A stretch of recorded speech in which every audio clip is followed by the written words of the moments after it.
Well, the main artistic motivation at the moment is to make this show on the International Space Station. And I've set the goal. I'm having fun on the journey to see if I can get there. If I never attain the goal, well, I will still sleep soundly. You know, it's not going to destroy me.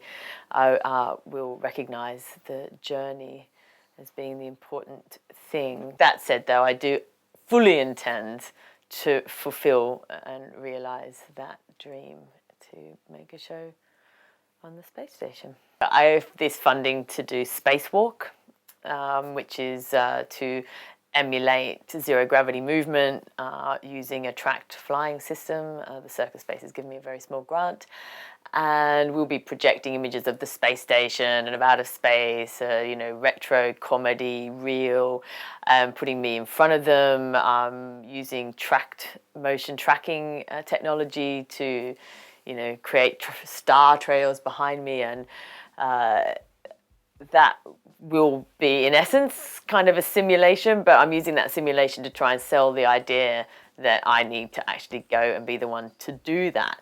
And I recognise that in order to raise the £40 million that's going to be required to get me there, that I have to find my voice, and I'm finding it, and I know that there's something that wants to come out. I'm talking about the evolution of humanity, like the spiritual and cultural and physical evolution of mankind.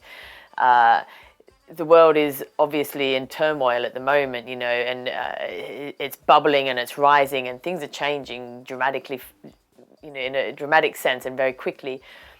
And I want to add my voice to the conversations that are emerging now. Madonna's Art for Freedom project, and Vivienne Westwood's Climate Revolution and Free Bradley Manning campaign, and the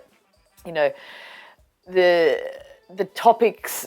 The topic of today, governments and secrecy and the NSA and Snowden, and where will the change come from? And people are calling for revolution, but for me, revolution involves going around in circles.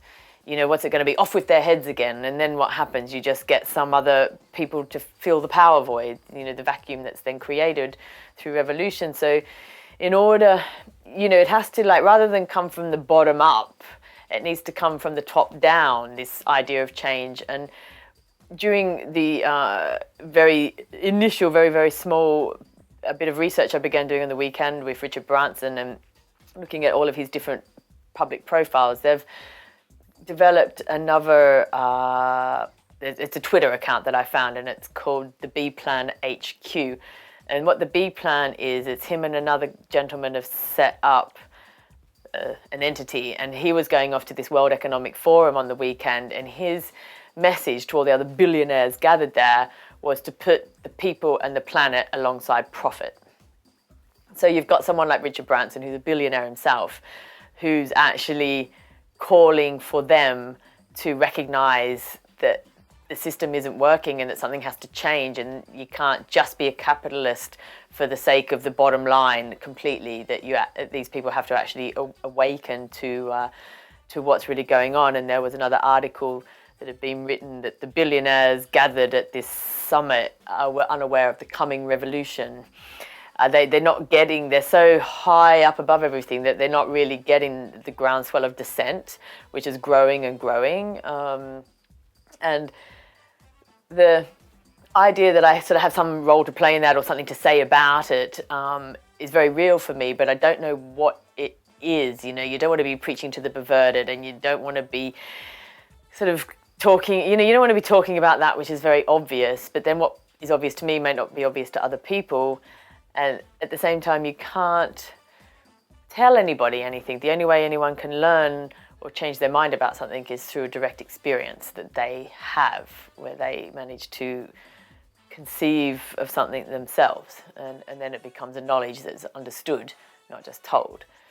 So I think that maybe through example, like if someone like myself can manage to set a goal and achieve something as substantial as getting to the space station, then that in itself might be the message. Well, 40 million is less than 5% of a billion, right?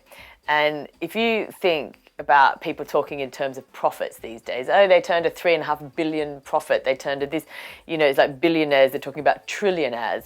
So to me and you, 50 million pounds is inconceivable. But 50 million pounds is 5% of 1 billion. So in the bigger scheme of things, it's a drop in the ocean. It's actually nothing. Well, 40 million is less than 5% of a billion, right? And if you think about people talking in terms of profits these days, oh, they turned a 3.5 billion profit. They turned a this, it's like billionaires. They're talking about trillionaires. So to me and you, 50 million pounds is inconceivable. But 50 million pounds is 5% of 1 billion. So in the bigger scheme of things, it's a drop in the ocean. It's actually nothing.